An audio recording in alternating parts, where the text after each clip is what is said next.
CataractCoach.com, podcast series, episode number 135, with Dr. John Ferris, an incredible teacher who's going to show us the most effective ways to teach surgery to the next generation. Welcome back to our Cataract Coach podcast. And today, I've got a very special guest, someone who I've known for many years, who is a true expert in teaching the next generation, the young generation of surgeons who are going to make us a pseudophakic one day. And that is Professor John Ferris. Welcome to our podcast. Uday, it's nice to have an upgrade right at the start of the podcast. Plain Mister, not the academic echelons of a chair, but thank you anyway. Lovely to be on the podcast. Great to see you. Well, thank you. And obviously, we have a big task ahead of us. We have to train the next generation. And I look back and I think it's so much harder now, and there's so much more material now than there was a generation ago when we trained.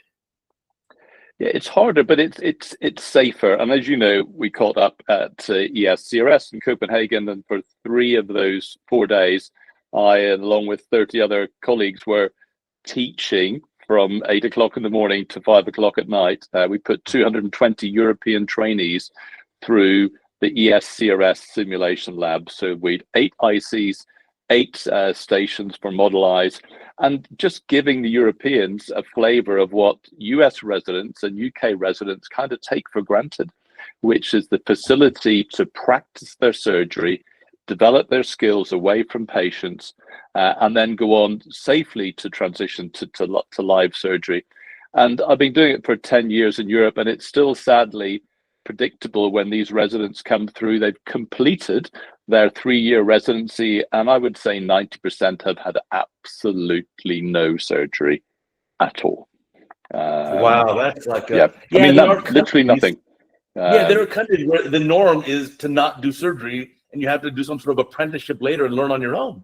Exactly, which is shocking in many ways. But in the US system, the UK system, and in fairness, some European systems, there are safe surgical protocols and shape. But the first battle, really a decade ago, maybe a bit longer, was trying to convince people that simulation was actually necessary, because you were very much confronted. Well, in my day, we didn't have simulation. I said, well, in your day, you didn't record your complications, or you've the selective memory of what a good trainee you were. And when we look back honestly at where we were, as from a patient's perspective, which should be of our primary, focus, patient safety, it wasn't a very safe way of training. You can see one, do one, teach one. Hopefully now has been consigned to the dustbin of history. And trainees, and a lot of it thanks to you, Uday, with the videos on the Cataract Coach, they're so used to watching the videos, practicing that maneuver on the simulator before then trying it on the patient. So it is ingrained in many of them, and in institutions as well. And it's now, as it's in the US and the UK, there is a very straightforward pathway to starting surgery. You must have done the IC courseware A and B. You must have completed a mandatory 2-day course at the college or another accredited centers, and then you're straight into your surgery, learning your surgery, having learned the basic skills to make you safe in the eye. And that's the problem the European surgeons have, is they may go on these courses, but there's no, well, what next? As Sarah Malling said to me in Copenhagen, well, what next for these people? What's next in the US is you're sitting beside Tom Oetting in Iowa, and the team there, or a similar program, and somebody is taking you through the next steps of live surgery. Right. Throughout your residency, you will have a consultant or attending level physician sitting right next to you for every single case. Yeah. And there's a big, obviously great learning there, but also great comfort. No, absolutely. And what the simulation has done, it's made it more comfortable for the attending as well. Because as you know, the last thing that we used to teach was capsulorhexis. Because if they made a mess of the capsulorhexis, no matter how good a surgeon you are, it's going to be tricky to do a safe phaco. And now they're so good at doing the capsulorhexis because of the IC training and Model Eyes, they really find that pretty straightforward. So it has become less stressful for you as a trainer, for them as a trainee.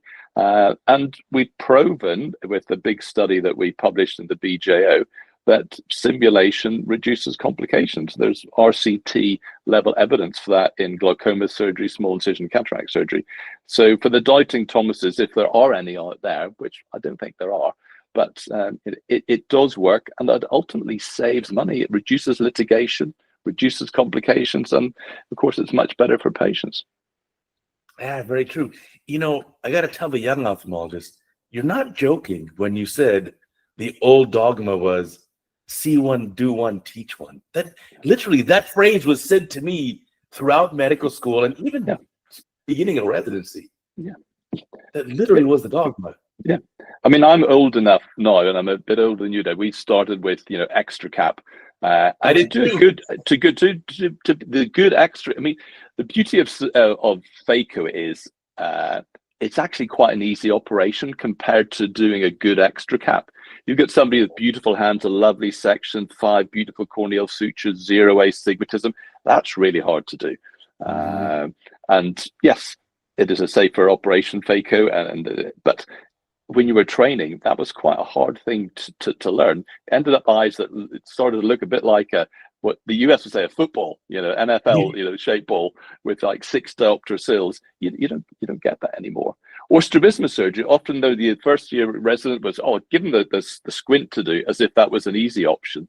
Completely different set of skills again. So it is changing, and it also is giving people the opportunity to show that actually they have the skills to learn and adapt. So if they are in a system where there aren't many surgical opportunities, and every healthcare system is public healthcare system, pushed for time and money. So if you're going to take half an hour, 40 minutes to do a phaco, and you've got the experienced scrub nurses sitting there tapping their fingers going, come on.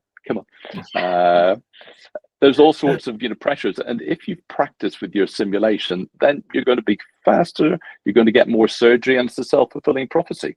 And you become more confident, and so it goes on.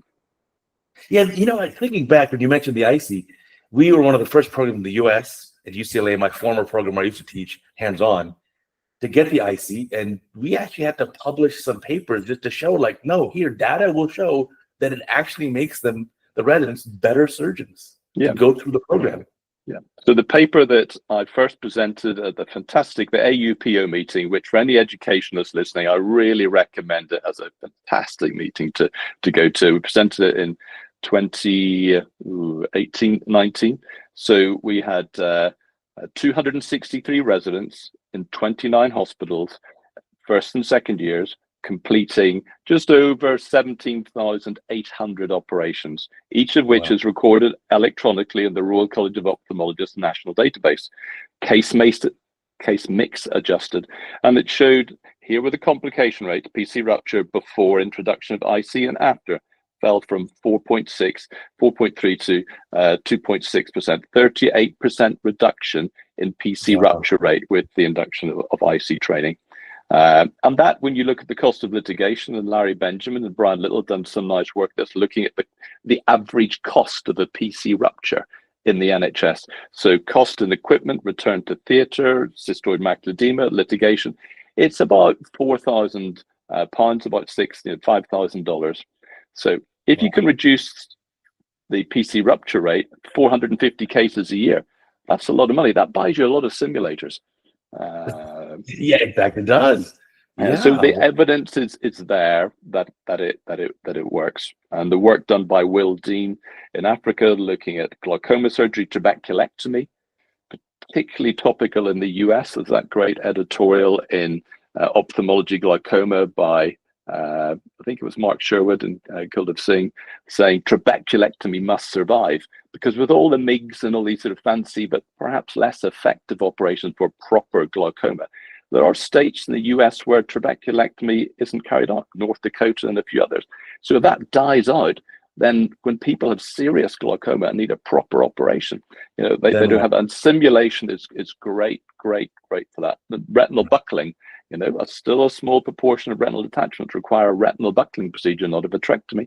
And again, simulation is great for building up people's suturing skills, because with phaco, we don't suture anything. Extra cap days, we were great with 10-0 nylon. And I was busy quoting you in Copenhagen, Uday, you got 10 and 10 corneal sutures in 10 minutes with the knots nicely buried. So when you've done that, then you know you're on top of your suturing. Another reason, simulation is so effective, because nobody gets to stitch anything. If you get a suprachoroidal hemorrhage, you need to put a nylon in quickly. If you're fumbling around, that's not going to be a good outcome. Well, I found that the residents who did that 10 sutures of 10 nylon in 10 minutes in the wet lab actually had great ability to control their hand under a microscope. So even if they're doing a different maneuver, let's say like the phaco chop, or making a capsulorhexis, which is not suturing, but the fact that they can use their hands so effectively under the microscope. Yeah, absolutely. And as a strabismus surgeon, so nobody know that I'm sort of do cataract surgery, but a lot of pediatric ophthalmology and strabismus. We get a residents maybe come to us second, third year, done 200, 300 phacos, great phaco surgeon. Give them a bit of 6-0 vicryl and a nose that gets in the way, and an eyebrow and a deep set medial rectus. A whole different skill set, which of course, if you're doing some general ophthalmology, you're doing on call, you get ocular trauma coming in, you've got to have those suturing skills and handling the soft tissue and things like that. Yeah. Right. Even for the trauma cases, we had cases where that scleral laceration goes under the muscle. You may have to disinsert the muscle off. Absolutely. Right. So when people say, well, I'm going to be a corneal surgeon, why do I need to learn strabismus surgery in the residency? And for that very reason, well, if you're dealing with ocular trauma, you've got a globe rupture, blunt trauma, you're going to open up the conj and tenons and find it goes onto the medial rectus, you're going to take it off, suture it up, put it back on. Absolutely right with you. And I think that needs to be emphasized to people who don't necessarily understand why it's helpful to have that in your armamentarium. So your recommendation now for a young resident or registrar who's just learning is, as you said, do the IC courses, do the 2-day course at the Royal College, and then do you start with like little procedures, such as let's say so we start still the same way, and again depends, every surgeon will have a slightly different way, but it's usually still reverse chaining, as Larry Benjamin would say, maybe just removing a bit of viscoelastic at the end. We also, it's mandatory, they must have watched your residence videos for residents, so they're watching live surgery first. And also, for those, again, your listeners who are not aware of it, that fantastic free iBook by Paul Sullivan, Larry Benjamin and Brian Little. And as you know, the last two gentlemen with us have doyens of surgical videos, 20 years ago, and we'll come on to that a bit in a minute. But it's a free iBook, beautifully animated, lovely videos on every step of phacoemulsification, including the topics you mentioned a lot on your Cataract Coach videos, the sort of phaco-dynamics and how to set up the machine, because trainees need to understand why the settings are different for sculpting and for chopping, all that. So they get to, and if you're not a Mac, an iOS, a Mac user, iPhone or iPad, you can get the PDF. It's all for free. It's called Phacoemulsification Surgery by Paul Sullivan. And it's a free resource, and it's great. And that gives you the background, because on the courses, you don't want to be talking about the theory and chatting. What they want to do, they're there to do hands-on simulation practice. So we've trimmed it from a 3-day course to a 2-day course, because they've done all the learning beforehand. They've watched your videos, they've gone through the book, they've done the IC practice, they're ready to go. But once you get to theatre, it's similar, the steps, I would imagine. I know, because I've had the privilege of teaching with Tom and watching him again on your 4th podcast, talking about his work with Orbis. We did a trip to Trujillo in northern Peru together, and to Santiago. And as you correctly said in the podcast, one of the top, not just in the US, but the world's top cataract surgery trainers. And we train in a similar way to Iowa, where you're doing different steps multiple times. Right. I think Tom would say often in the theatre, there's maybe a 4-theatre complex, and the trainees is going and doing capsulorhexis in each theatre to build that confidence. And because they're out there, capsulorhexis skills are good. They're doing that quite early on. And the new version of the IC software has come up. So the top right-hand corner, and I'll say, well, I've absolutely no interest whatsoever in Hagstride or the IC. I just think it's a great bit of kit. But the top right-hand corner, they've got a cross-sectional video as you're scooping, because Uday, all they see from above is this, and they don't realize the lens is that shape, and they go through the back. They can actually see in the corner of their eye actually, if you're sculpting that way, you're going to go through the back of the capsule. So Right. building up those three-dimensional constructs in your head is really helpful. But we're lucky because in the US and the UK, they are going to go to theaters where they're given the opportunity with cases which are appropriate for their level of training. Yeah, I think that's a key point too, is getting an appropriate case, not giving the small pupil pseudoexfoliation dense cataract to the newbie, to the resident just starting off, for sure. Yeah, no, I also absolutely. love your idea about backing in the procedure, because if you start the procedure with a terrible incision and terrible rexus, the whole procedure is a mess. Yeah. But if you just back in, let's say you have someone with green hands who's just learning, and okay, the case is basically done, the eyeball's in the bag. Here, just aspirate out the viscoelastic from the eye, seal the incision, put a panel nylon suture in, now you're done. Yeah, absolutely. Because their confidence, it's very easy to destroy a trainee's confidence if they go too quickly, and they try complex, and they have a problem or a complication. It sets them back. Even the most robust trainees, they are sort of set back by that. So you want to just nurture them through those first 50 cases so they're building up their confidence. Say, well, I can do this. I can translate my IC skills and model eye skills into a human being. And watching your videos is key.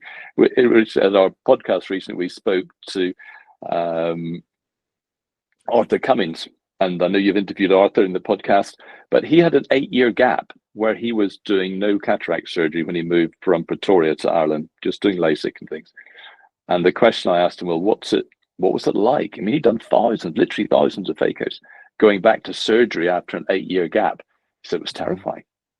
Right. I said, well, what did you do? He said, I came across the video series of Larry Benjamin and Brian Little, and I watched those videos day and night until he said, I was like a gymnast standing on the side of the floor mat or on the beam, and I was just going through things mentally, every tumble, every turn, and just thinking about each step and refreshing himself. So when I went back to surgery, again on private patients, high expectations, I had those videos just whirring around in my head, and the day before is your website. But I would imagine there's thousands of trainees around the world, who have your voice in their head, when they're doing it, and comforting because to know, well, this is what I should be doing. And I then find myself parroting you basically for 3 days. Uday, we were teaching corneal incisions and capsulorhexis, and I see myself draw the circle. Right. And this concept of drawing the circle, and as you know, they're always pulling in towards the center because they're scared it's going to tear us. Look, Uday will say, I want you to do a capsulorhexis without even looking where it's tearing. I just want you to pretend the tip of your capsulorhexis forceps is a felt tip pen and draw a circle. And by the end of the morning or the session, they were drawing a circle because I didn't even look at where it was tearing. He said, I'm not suggesting you do this in a real patient, but on simulation, just to show the vectors. If you keep on doing this, it seems counterintuitive, but it will form the perfect 5.5 millimeter capsulorhexis. And so many commenters, that was so helpful. Even those trainees who'd done quite a lot of surgery, there was the odd one like that. Oh yeah, I've got to totally change this. I'm always pulling towards the center. Right. And then you end up with the baby rexus, which as the we baby know, rexus, the baby is a rexus. curse.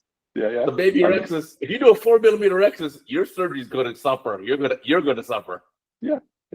Or just simple things. Again, in your videos, you've emphasized when you're sizing the rexus. Yes, if you don't have your forceps marked like you have, if you're doing it 1 millimeter from the edge of the pupil every time, 80% of the cases, that's fine. Small pupil, massive myope, you're going to end up with a rexus way too big or way too small. So it was a really rewarding session. I've just put in a nice collage of pictures together of them holding the iPad with a picture of their first rexus. I'll send it to you after the thing. Yeah, there'll be about 8 of them. Beautiful. 20 of them all just saying proudly. It's almost like the first baby. Look, here we go. Look at this. My first rexus. Look how round it is. You can't even tell where I started and finished it. I don't know who came up with that idea. Good. Yeah. I always say your signature on the eye is that rexus and the incision. Because even long after the inflammation is resolved, the corneal edema is gone, you will always see that rexus and the incision. Yeah. And they knew that, and they were again parroting you because every single one without exception, and they knew about the website, and was watching it. So it's a very powerful and simple message. And same with your tips on primary chop, stop and chop. That's going right in their head. They're kind of rehearsing it the night before.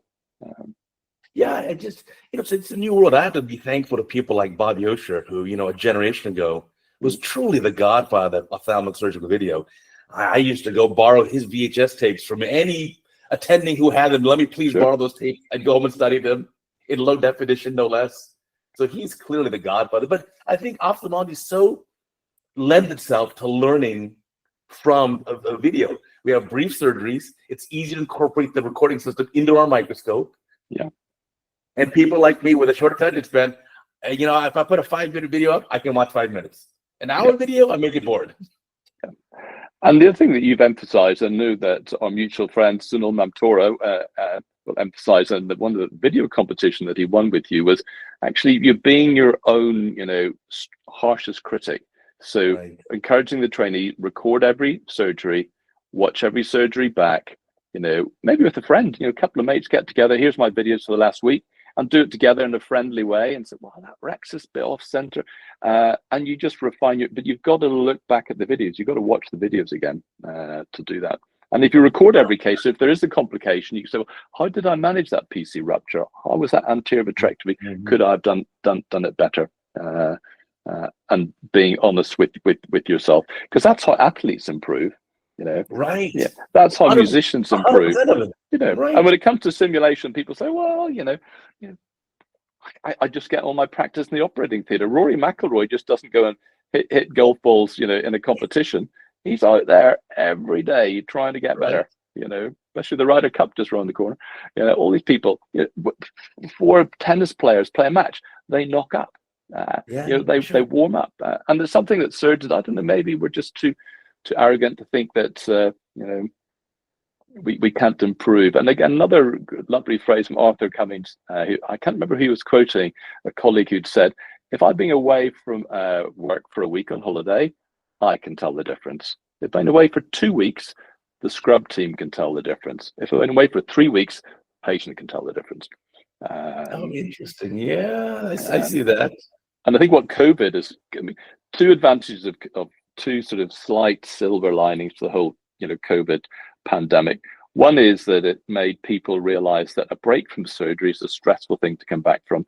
So parents, mainly women, but guys who've had time off, and maybe hadn't the easiest reintroduction to things, maybe not the most sympathetic bosses saying, come on, I know it's been a year, but you've done it before, crack on. Suddenly these same people, mainly men, 3 months out of surgery, were coming to me saying, that simulator thing you've got, do you know what the code is to get into the IC? Yeah, sure. I quite like to have a little go. So, and that was only three months away. And the other thing that it's really helped with, of course, is virtual training. Still the most popular video on our simulated ocular surgery website was your virtual teaching you did from your office in LA. You were at home. We had 4 UK trainees at home with the STEMI microscopes, and you were giving them live in time teaching, doing capsulorhexis. So a simple microscope linked to their phone, linked to Zoom. And that's been used by Orbis and a lot of teaching they do, other people who are, so you can have a mentor anywhere in the world for these, large parts of cataract surgery. And you do not have to travel. You don't have to go to the expense of being there. Orbis and Hunter Cherwick and the team have done this, mentoring people who've been on a course, getting into live surgery. So the world's a smaller place, and people can have access to great teachers. As Will Dean said, it's democratizing access to cataract surgery, making it available to everybody potentially. And these days there are no secrets anymore. That's the beauty of this. It used to be a generation ago. Well, where did you train? You trained at that institute. Oh, you probably learned a lot of really good stuff. Well, I tell you, everything's out there now. Everything. Yeah. And the other thing that trainees don't appreciate is that once you become an attending or in the UK, a consultant, you don't get to see your friends operate. It's not like a trainee where you're in together, you're mixing, you're seeing lots of different people. You're maybe going, in a US program, 12 different people have taught you different bits of cataract surgery. Right. Suddenly you're out in practice, maybe in the US, or maybe doing something. You don't get to see people. The only way you're getting to see stuff, and it's fantastic, you go on your website, you've got literally thousands of videos to look at and different techniques. And I think one of the phrases you said, if you're still doing your phaco the same way as you were doing it 10 years ago, you're probably not doing a great service to your patient, because you could be learning new things and subtle changes in technique. So it's great when trainees come to me having worked with somebody else and they go, oh, that's interesting. Who taught you that? Oh, okay. And you're always picking things up, always learning. Yeah, even now I promise I learn much more than I contribute. I mean, it's amazing the stuff that's out there. In fact, I'll even do things like I'll be at a meeting, I'll see a great lecture, really brilliant technique, and I'll approach the speaker afterwards. I need that video for CataractCoach. We got to tell the world about this. We got to get it out there. Yeah, and you had such an array of contributors, and the lovely ones also from the resident, second year resident, so first year resident, and so I think they're really encouraged. They see things like that, and like a lot of surgical videos, you learn from not people's mistakes, but just things that could be done better. You get them to reflect, on what they've done, the positioning of the lens, or their chopping technique, or not quite deep enough there, didn't quite get. And right. they're learning from watching that. But I think the next stage, for sure, yeah, the next step though is to say to people, the simulator is not just for people starting, because we're still a million miles away from pilots. The most experienced BA pilot, are doing 18 hours of simulation every year. And they get on the simulator, they don't know if it's going to be a bird strike, an engine failure, or whatever. And they've got to deal with it. And because surgery is becoming so safe now, the PC rupture, the National Ophthalmology Database in the UK, showed that since we started recording complications, which again are case mix adjusted, so you can see where you are relative to the case mix you're operating on, has fallen from about 1.5% to close to 1 or under 1% for UK consultants. Well, that's actually spectacular. No, it is very good. But the problem, if you like, Uday, is that people aren't getting practice, good for patients, but not getting practice doing anterior vitrectomy. There was a lovely study done by Laura Orban in St. Thomas's about 6 years ago. 6th and 7th year UK residents, all have done maybe between 500 and 700 phacos, and they'd done on average 3 or 4 anterior vitrectomies. Only 1/3 of those people about to become consultants felt they were confident and manage a PC rupture from start to finish. So initial management, vitrectomy, clearing up, choosing the correct sulcus strength, lens. You've got loads of videos on that on the CataractCoach, talking to the patient afterwards, dealing with it. So they've done huge volumes of surgery, but the complication rates are so low. And I think we should be looking at ways of making sure everybody's doing cataract surgery. And some insurance companies are rumbling about this in the UK, maybe demonstrating your competence to deal with the complication. Right. I don't know what your feelings are. Hard to become good at. Yeah, it's hard to become good at doing anterior vitrectomy when you don't do it too often. Exactly, and that's again the new iterations of the IC, which most people in the US and certainly in the UK will have access to. Will put you through your paces there, and again, it's going through all the little steps in your own mind. Yeah. Don't take the instrument side of the eye. Keep it in. Keep the infusion going. Dispersive viscoelastic. Start at the base. Get rid of the traction, sweeping, all that stuff. But if you're not doing it very often, it's stressful. Right. Yeah, I think it's helpful also to watch these videos. I had 2 videos this past week, both involving basically vitreous loss and capsular issues. And the nice part was I'd say, look at the beginning. This right here is when you should have first noticed something, and then you can watch the video. You go back. Yeah, you can slow motion it. You can so I think there's a lot of learning there too. I'm super lucky that I basically taught all residents that used to lay their first few cataracts for 22 years. So I used to deal with a tremendous number of broken capsules. Yeah, because they all happen essentially as me being the consultant with them. So they put the phaco probe through the capsule. Okay, let's fix them now. And the senior trainees in the UK used to hover around the theatres where the first and second years were operating. Hopefully they slip in and just help out with doing an anterior vitrectomy. Right. Much less stressful for you to deal with it if you haven't caused the complication, you know, which is a mindset thing. Wasn't my mistake that led to this. I'm going to come in and calmly talk about it. Again, it can be simulated really well with the model eyes, with egg white and triamcinolone substitute. But the other thing to simulate is, what are you going to say to the patient? Because if you're very calm and your nurses, it's like the Formula One pit stop team. They know exactly what they do. They can change the wheels in 3 seconds, 4 seconds, because you've got the scrub nurse who goes, right, okay, I'm going to set up the anterior vitrector. Somebody else is David Lockington. I know you had David on the podcast. The fire drill. He'll have a little pack with all you'll need: some triamcinolone, some tenonylon, some little chart with you choosing what lens. If everybody's very calm, they know exactly what to do. There's no blind panic. And Larry Benjamin talks about his dinner party voice. He would say, sister, please could you pass me the anterior vitrector? Thank you so much. Could you pass me the salt and pepper? It's all very calm. There's no fluster. Right. And the patient afterwards, you talk to them and say, look, this is going to take a bit longer. This is the issue we've encountered. It's all going well. Let me know if you're uncomfortable. And they come away having not had a traumatic experience. You can end up with the most technically brilliant result, but if there's been a bit of panic and shouting and go, I don't know where this is, and where's the myocall, and whatever, then the patient's going to come out thinking, God, they really didn't know what they were doing. Whereas if it's all calm, and because patients do listen to what we're saying, then they come out and goes, well, I was aware that could be a problem, because in the pre-op consent, I'm aware of that. Yes, sorry that it's happened, but it sounds like it's been dealt with. Well, you're much less likely to be sued if they didn't have a traumatic experience in theatre. So technical's one bit, but it's what's going on here. Your team all around you knowing what they're doing. That's what really is the determinant of a successful result. You can be the best surgeon in the world, but if you don't have everybody else just calmly going about doing what they're doing, then the patient's going to think that was a hell of a mess in there. And if they don't end up with a good result, you're going to be hearing from them. Yeah, that's a great point. You actually made a really important point that I want to re-emphasize, which is, you said, if it's not your complication, it's a lot easier to deal with in a calm and collected manner. So one of my pros for Evan was, all right, you just had a complication. Let's say the capsule has been ruptured. Step one, let's keep the infusion on. Let's get our dispersive viscoelastic, inject it through the paracentesis, stabilize the eye.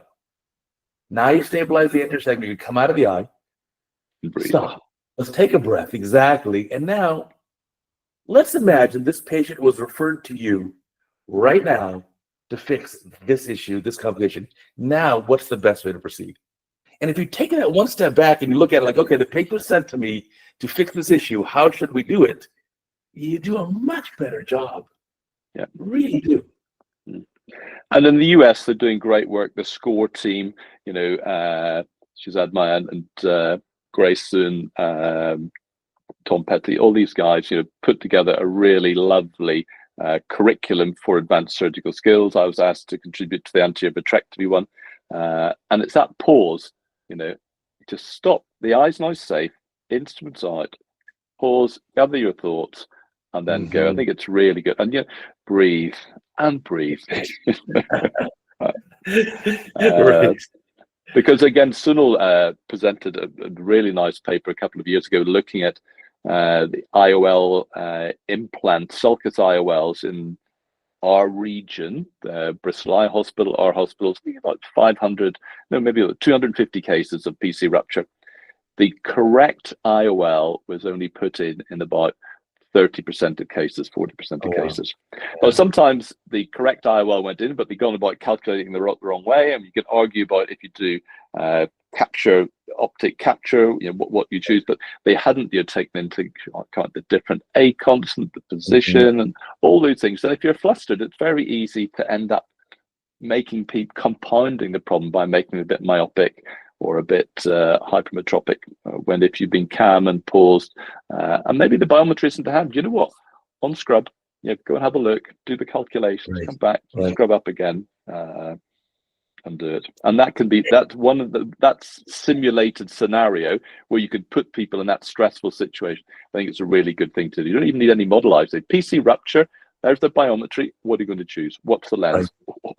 Right. No, for sure.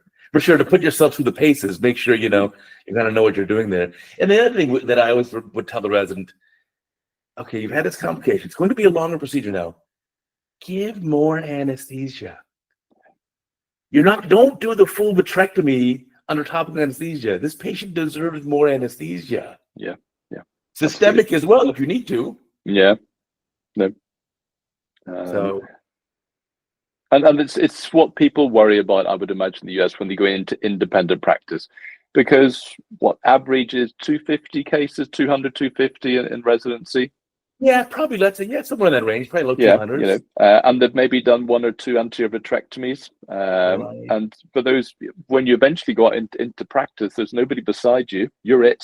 Mm-hmm. And that's why those courses are very popular at the academy meetings and elsewhere, because the chances of having to carry out that maneuver in residency is very much reduced because of simulation.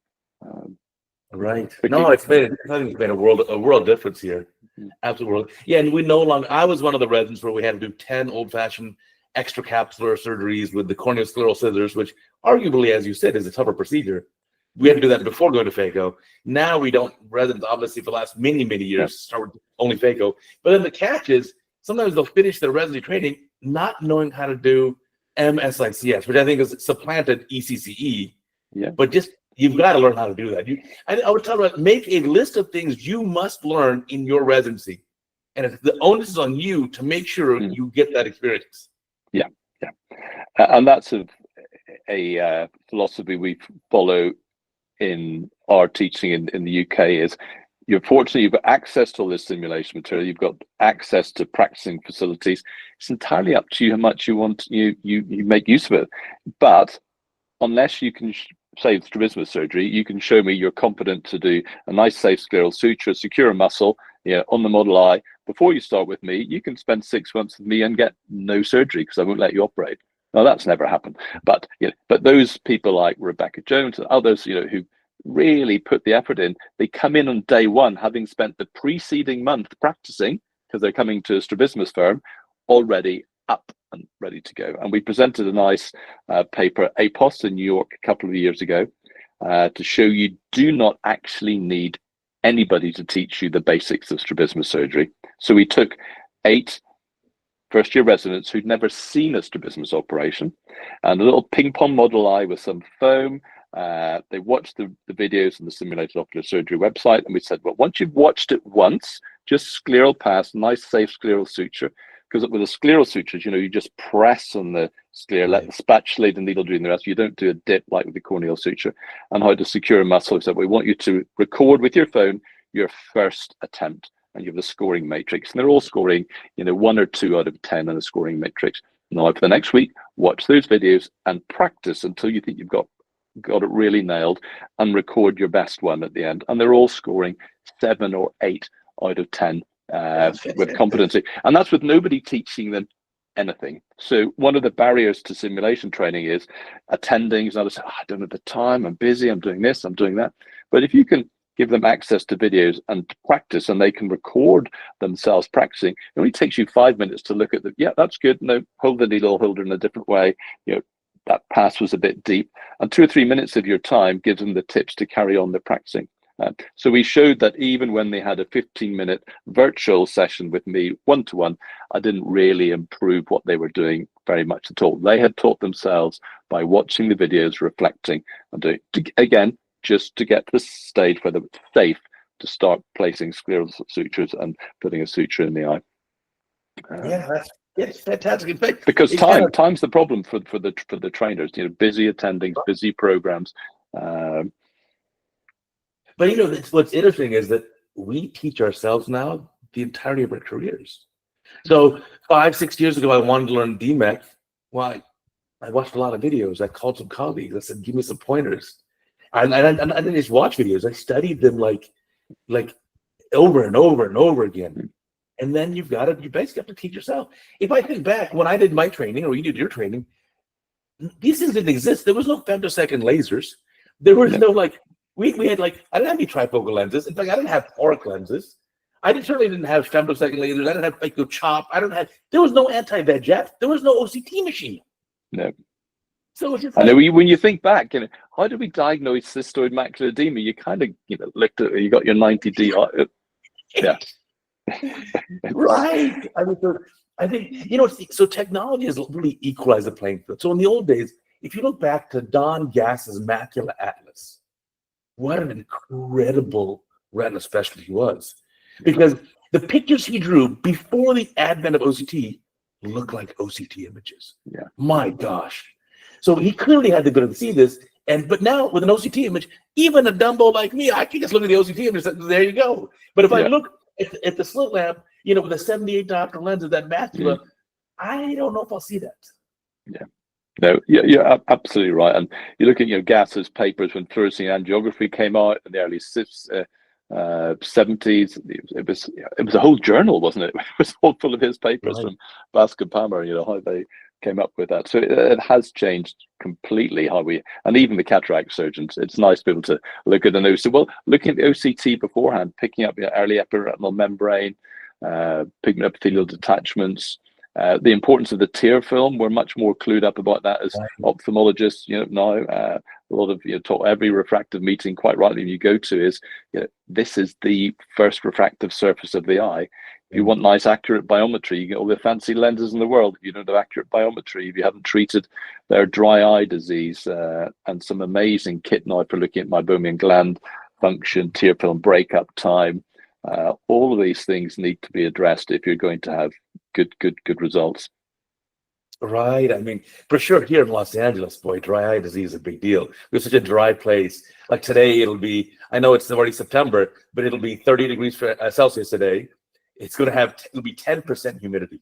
Yeah. So but it's also our lifestyle, screen time. We know your blink rates reduce massively if you're stuck in front of a screen all day with your work or leisure. There's sort of multifactorial things as well as humidity and climate that's going to add to that. But I think there's a growing awareness of how important that is, especially when it comes to different types of lenses and which ones you might choose for your patients.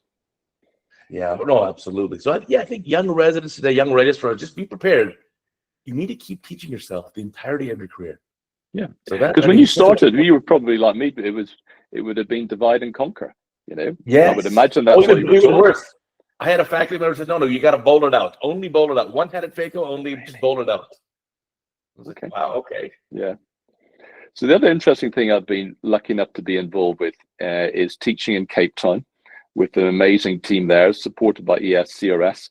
But they had an IC put into a Groote Schuur hospital, the hospital where they did the first ever heart transplant. Christian Barnard in the 60s, very famous, very beautiful hospital underneath Table Mountain. And we go twice a year and we train experienced small incision cataract surgeons. So these people have done, some of them, thousands of small incision cataract surgery. Of course, the perfect operation for dense cataracts, much better than a phaco. They'll do 40 in the morning, just lovely scleral tunnels. But burgeoning middle class, but also people with 618, 624 cortical cataracts where that's not going to work. So you're teaching these people how to do a capsular access. And they do a tin opener capsulotomy normally, and you show them your videos, and they go on the IC, the model eye, and within literally 2 minutes, what like that, and you go, just like that actually. The phaco, it takes a little bit, the depth, but it's amazing what it's like teaching people who've already been inside an eye for hundreds of hours, doing that, and just the subtle changes in their technique. But again, they're going back to work in a hospital with a dodgy phaco machine, not like our beautifully maintained anterior chambers of the latest Bosch and Lomb Alcon machine. Remember back in the day when you started, that PC was bouncing. Post-occlusion surge. And our trainees now say, what's post-occlusion surge? Well, it's this historical thing we used to have to deal with, because when you went through the capsule, there was about a second or two delay before the vacuum stopped and the PC would come up. So they're going back dealing with that without any proper viscoelastics. But it's a really great project and helping them transition from small incision cataract surgery to phaco. And the Yeah, no, technology, I think, has made a big difference, hasn't it? Because now, again, a much more relaxed training, knowing that the phaco machine is going to compensate for maybe trainees who go through the back of the last piece of the nucleus. It's not going to suck up the capsule from behind. right. I've been using this new phaco machine, this new toy, where it even has temperature sensors. So if the phaco tip gets too hot, it'll limit the energy to avoid a phaco wound burn. It's like, wow. Yeah, this is bless these engineers. These engineers have made our lives so much better. Yeah. Is that the Unity? Yeah, for sure. And so it's I don't have any financial interest with Alcon. Yeah, I know you don't. I know, but I saw it. They went through it. The standard ESCRS. I went to see the Alcon. It does look a really nice bit of kit, and again, reduced phaco energy. The temperature bit was really interesting, wasn't it? Yeah, it's really neat. The new technology we have, and gosh, what about in the future? I mean, I'm working with a robotic surgical company now that I do have a financial interest in. Horizon Surgical, by the way, but wow, what's coming in the future is unbelievable. Yeah, I mean, this will make the rest of us as good as the best of us. I mean, this is unbelievable technology. It will save you every time. So I think that's it'd be nice to think that. Yeah. But as you said, some of these places where you're teaching in Cape Town, I mean, it's hard to ask them to buy a machine that costs that much. Yeah, right. These are super expensive technologies. Yeah. So the way it works is that we were teaching trainees who come from Tanzania, from Nigeria, anywhere in sub-Saharan Africa. They would come, and Alcon have got a good setup in Joburg. They're doing the same thing. Orbis, a lot of work again with, and a lot of people think Orbis is all about the plane. And as Tom said on his podcast with you, the plane is really a simulation center. And yes, some live surgeries are done, but it's mainly to show how to anesthetize a child properly or other things. But they work in partnership with people on the ground who have facilities for ongoing teaching and training. And the IC is an expensive bit of kit, but there's funding for these trainees to come from all over sub-Saharan Africa to spend time down there. And the point with these people is they're already quite skilled intraocular surgeons, so they have to spend proportionately less time on the IC to pick up. Once you just things like irrigation aspiration by manual, how to go in and come in and suck like this, and within a few minutes they're just getting it. They're used to using a Simcoe, and sucking out, and this is how to the foot pedal. So they have to spend much less time on it to develop their phaco skills. It's the first time I've taught people who are already very skilled in their own right with a different type of cataract surgery. And Cape Town in November and March, not a bad place to go, David. Need to get you over there. Well, you very kindly sent us a video. You sent us a video for our first ever course, which we played to the assembled trainees. And go, wow, Uday Devgan's talking to us. Yeah, no, I've been to Cape Town. We're beautiful. In fact, I'll be in South Africa at the next South African Cataract meeting in February. That's going to be in Joburg. Very good. Yeah. Well, I think Joburg nice, but Cape Town, another city. Yeah. Oh, I enjoyed it very much. Cape Town, the Bayfront, the Stellenbosch region. I mean, wow, that is a beautiful part of the world. Well, I hope that you shipped suitable volumes back to the Devgan cellar. That is fantastic. But I think you're right. Teaching someone who already has good intraocular skills is a lot easier than teaching someone, again, who's first-year resident, first-year registrar. Okay, you've never basically touched an eye. Let's start from step one. Yeah.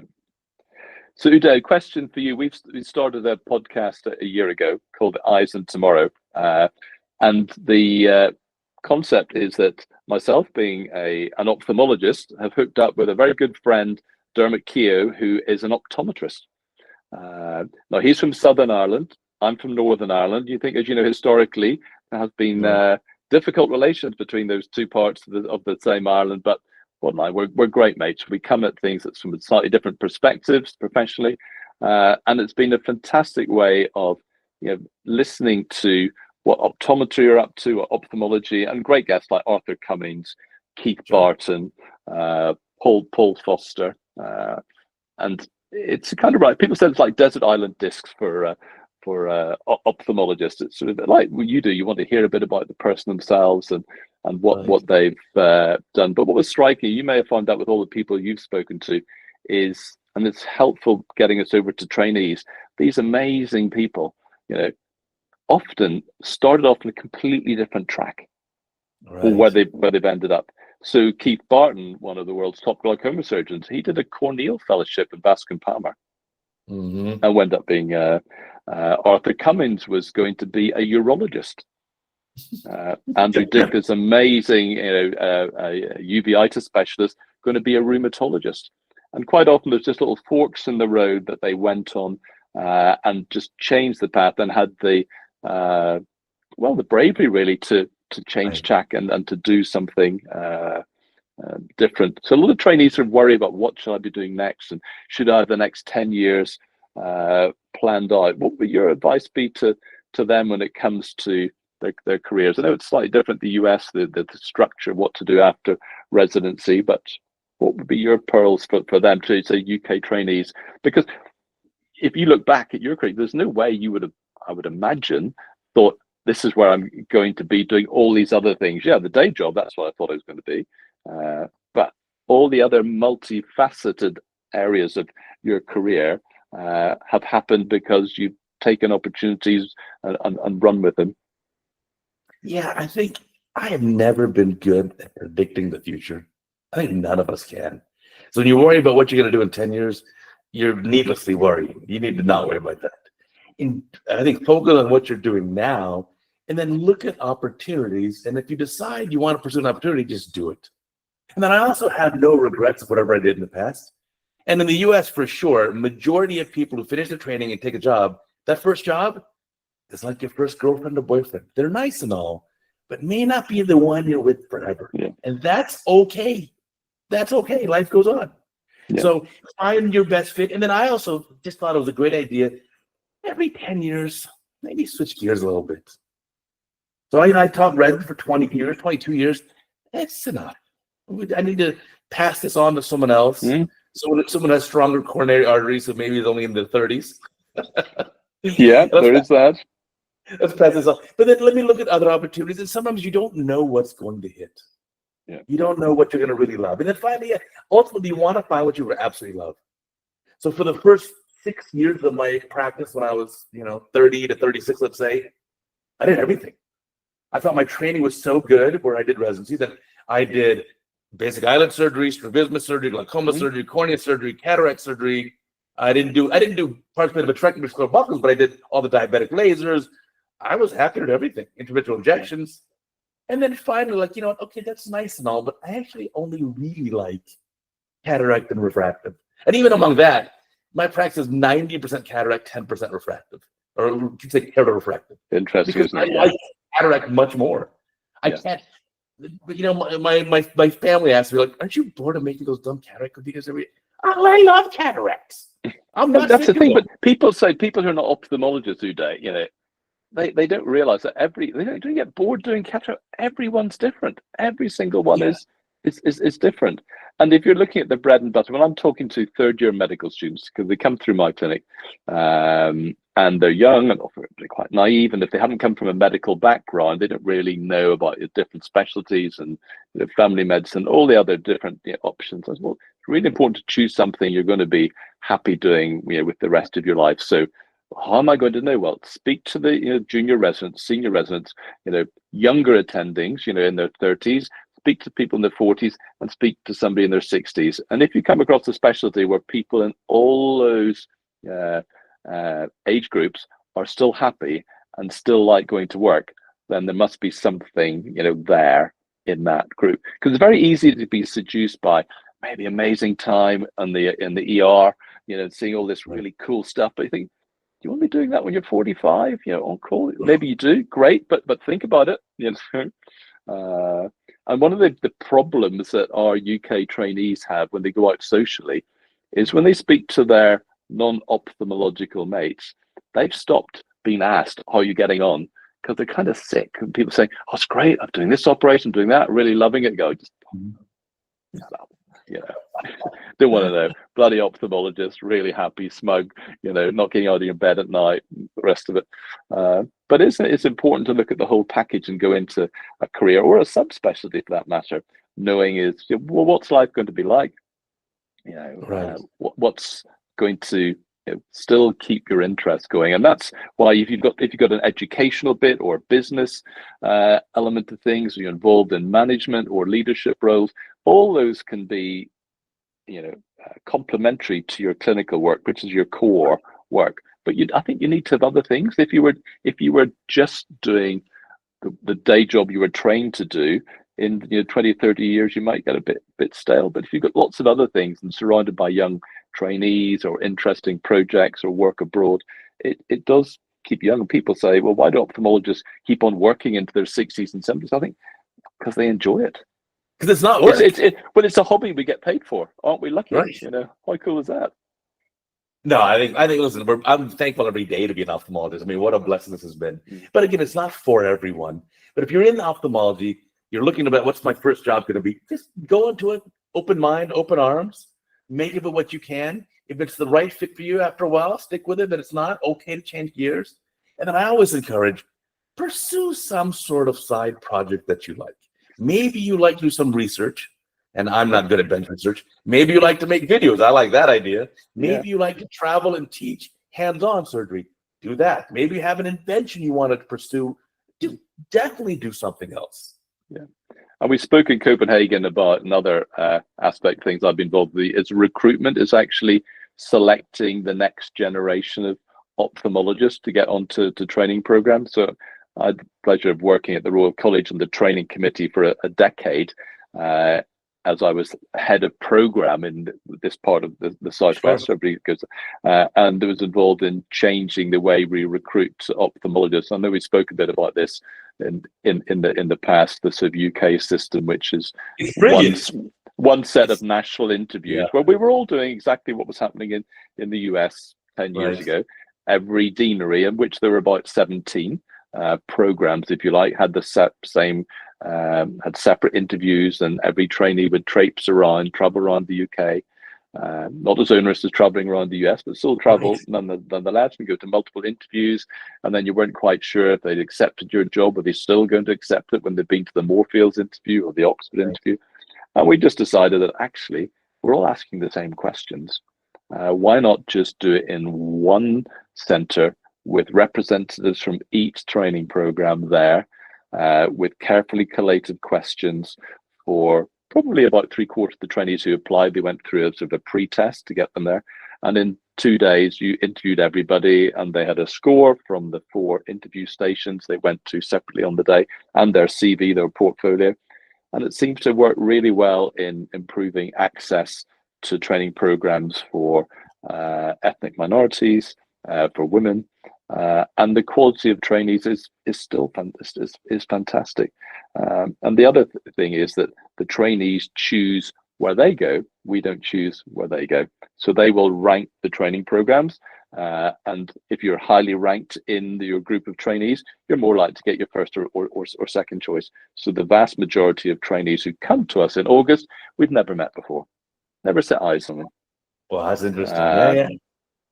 But we've got the confidence to know that because of the selection procedure they've been through, they're going to be good.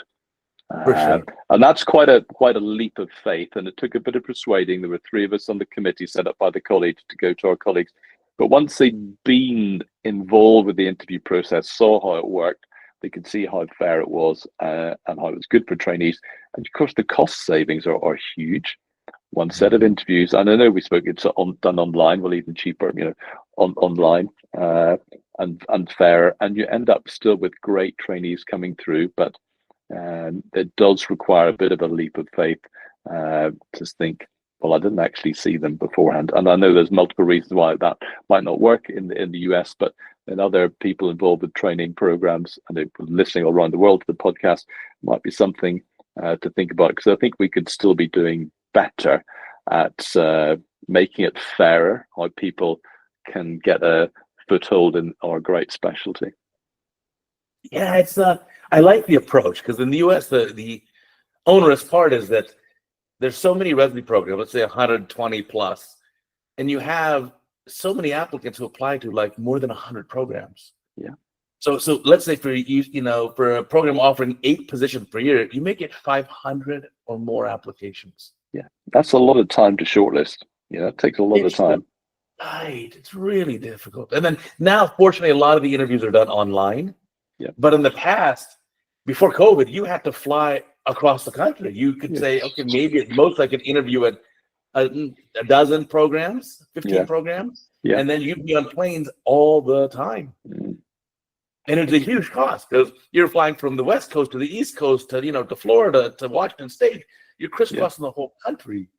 It's not very green, is it? You're a bit of a carbon footprint there. Not to mention the expense for trainees to do that. It's they're already coming up with a lot of student debt in the UK and more in the US, and a lot of the time we're not really sort of mindful of that. The cost of doing the UK exams. I think it might have been David Lockington again, the paper how much it costs for a UK trainee to go through paper courses, do the exams. But it's $3,000 or $4,000 dollars it would cost to, even if you passed every exam of our 3 sets of exams first time around, 4 sets of exams, and being on the course, it is expensive business.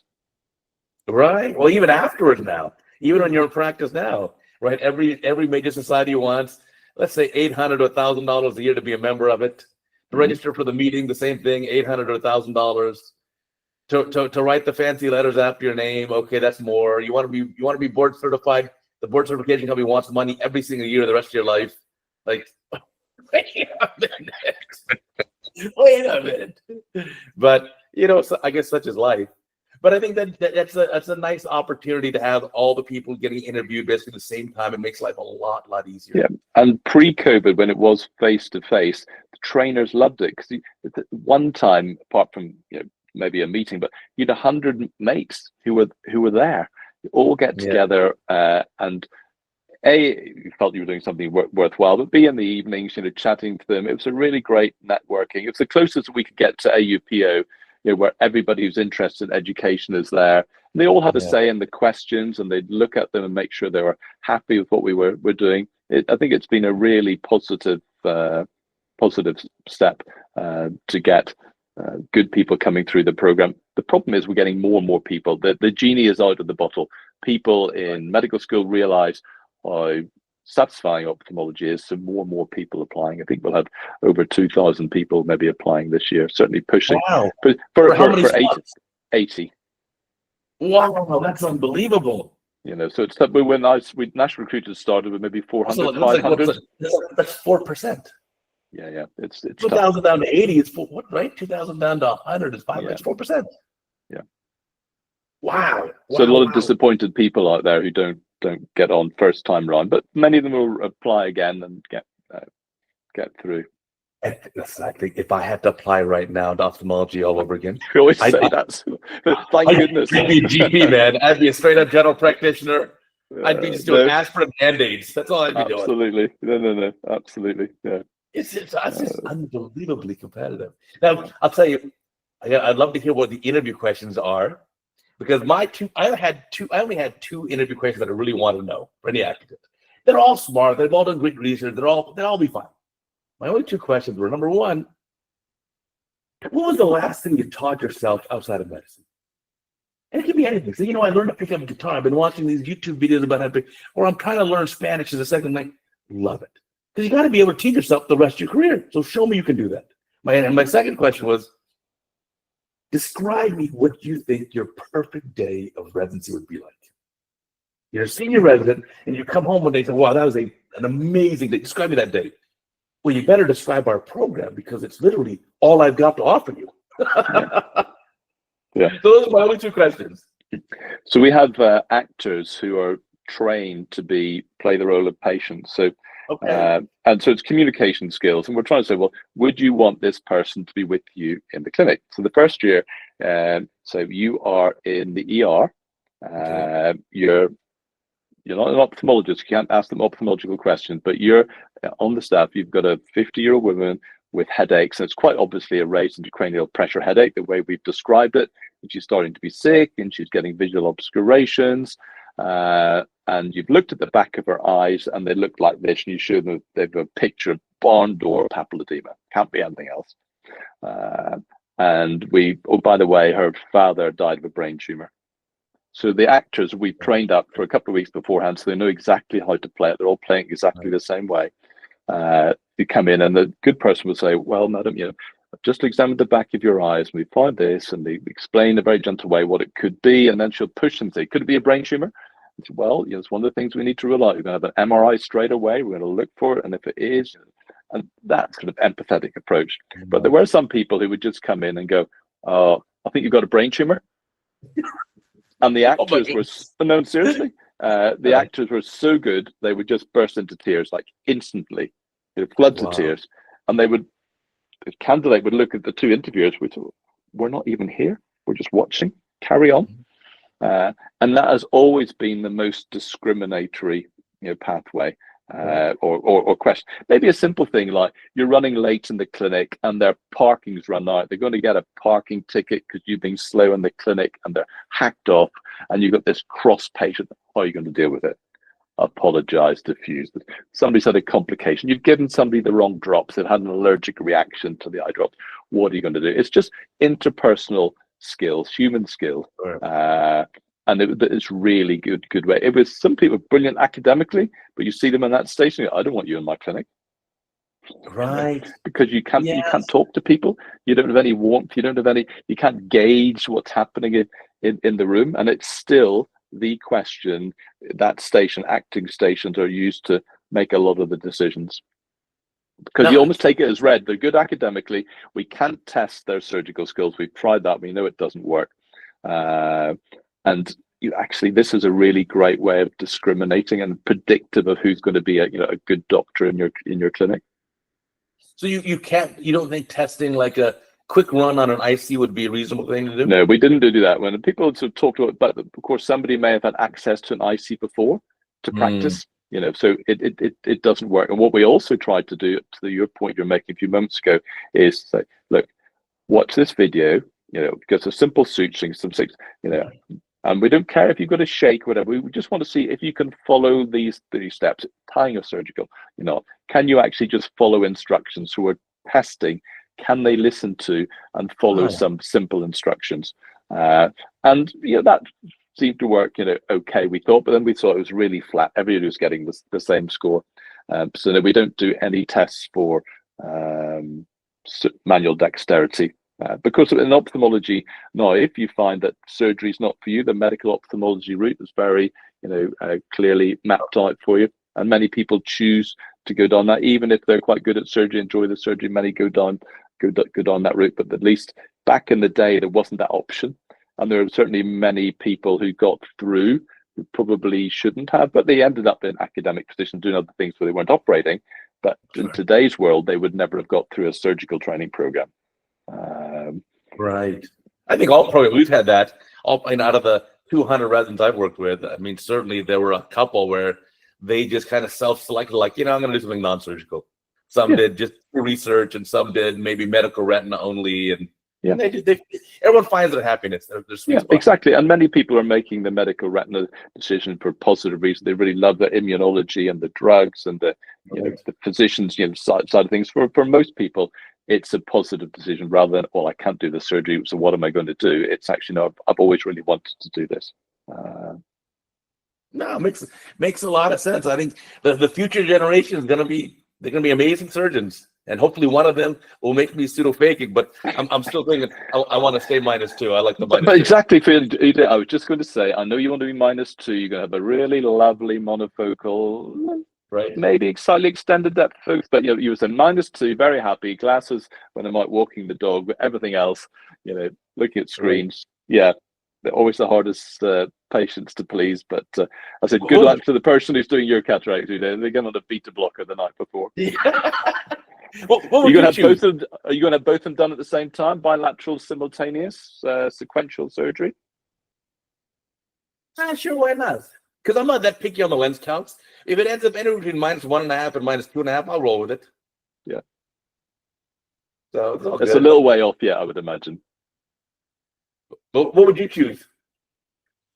Well, I'm amatropic. I get a bit frustrated at the minute. We've got some of the putting in a lot of the Galaxy. Again, no financial interest in Rainer. I think really nice, or EMV. I don't mind wearing my little plus 1.5, plus two readers. So maybe more sort of extended depth of focus, EMV distance, mid distance, and glasses for reading.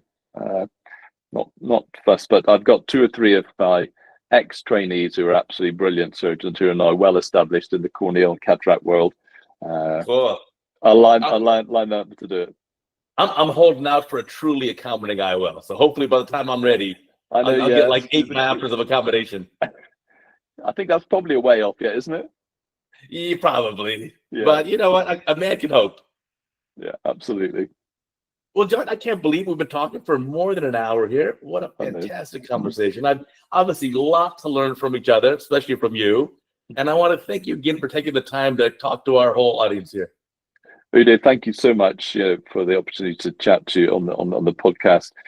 Since your first visit to the UK college meeting when I first met you and got to know you a little bit then, it's been a privilege just listening to your teaching either in person or on the website. And I'll tell you a little anecdote to finish. Sure. I was watching one of your videos about 4 years ago about what to happen if you've got an Argentinian flag situation, and you say, okay, well, it's ripped round. You've tried everything to stop it, but so just making little horizontal linear cuts there. Yeah. So it's going to equalize the pressure. So it's not going to this way. It's got options of spreading. So the next day there was a child that had a penetrating injury and gone through, fortunately, a very small injury in the cornea, damaged the lens, white cataract, milky cataract, got them to theatre, vision blue. You saw it already had the Argentinian flag. I thought, I know what I'm going to do. You had your voice in my head just going like, and the girls go, what are you doing? What are you doing? You're making it. I said, no. I got to make 4 little incisions like this. And by the end of the case, obviously very soft, it just sucks out. And a couple of them extended very slightly. It looked like one of my old tin opener capsulotomies from back in the day. Got a lens in the bag.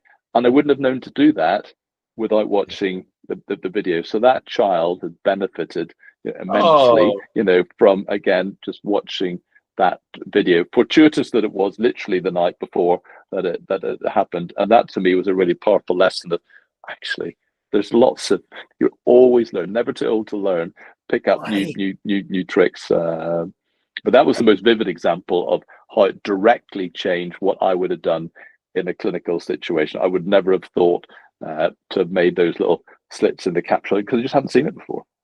So thank you for that. That's my pleasure. That's the beauty of the whole thing. We all learn together. Like I said, I learned way more than I contribute. So the amount of learning out there, it's just, and ophthalmologists in general, you and me specifically, we got a passion for learning. I always want to learn something new. Yeah, absolutely. So yeah, it's not far before your 3,000. So I'm going to look forward to seeing that, a big celebration. Yeah. July of next year. I think it's July 24 next year. Yeah, for that. Yeah, good stuff. Uday, thank you so much for my the invitation. I would remind our listeners and viewers, remember, got a new CataractCoach podcast every Sunday. Apple, Amazon, Spotify, Google. Wherever you find a podcast, you find our CataractCoach podcast. Plus, of course, got a new CataractCoach video every single day. And also check out our sister channel, retinarouse.com, for retina videos, plus also a new retina podcast every Sunday. So until next time, I'll catch you later.